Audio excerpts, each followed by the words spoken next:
Purihin ng Diyos, purihin ng ating Panginoon. Ano ang kinakatakutan ng isang ama bago mamatay? Merong quote sa Ingles. Sabi, "Fathers don't fear death. Their greatest fear is leaving their children in this world, knowing no one will protect them like Him." Ang kinakatakutan ng isang ama ay hindi kamatayan, kundi ang iiwan niya ang kanyang mga anak dito sa mundo na walang proteksyon kagaya ng ibinibigay niya. Nakakatakot talaga na isipin na ang pamilya mong mga mahal mo sa buhay, lalo yung mga anak mo, ay mapupunta doon sa kasamaan. Mapapariwara sila sa kanilang buhay. Yun ang nakakalungkot na isipin. Nakakatakot.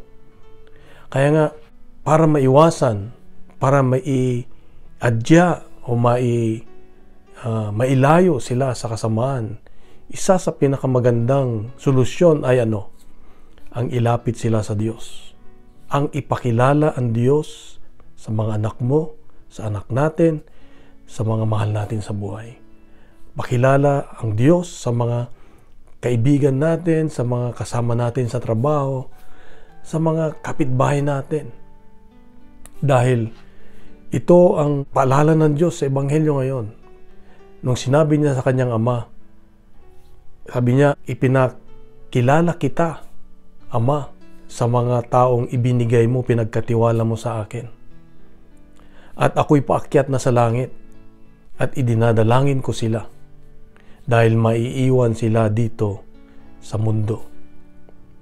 Ibig sabihin, bago namatay si Jesus ay hindi niya inalintana yung kanyang pagdaraanan na hirap, kundi iniisip niya pa rin ang kanyang mga alagad, tayo, na ipinakilala niya sa kanyang ama. Dinadalangin niya tayo.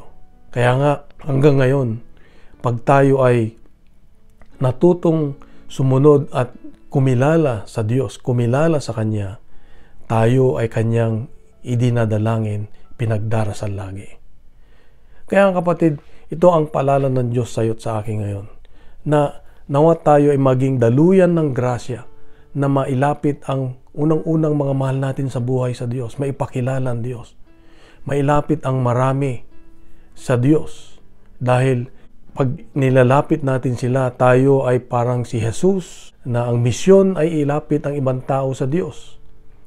At pag nagkagayoy, marami ang ipagdarasal ni Jesus at marami ang mailalayo sa kasamaan, sa masama. Kaya kapatid, ito ang hamon ng Diyos sa atin, na tayo ay maging daluyan ng Kanyang grasya, ng Kanyang biyaya, para mailapit ang ibang tao sa Kanyang Ama. Kung nagustuhan po natin ang ating reflection ngayon, ay bahagi natin sa social media, gawin nating viral ang salita ng Diyos araw-araw. Punuin natin ng good news ang social media. Sa mapagpalang araw sa iyo at sa mga mahal sa buhay, God bless and God is good.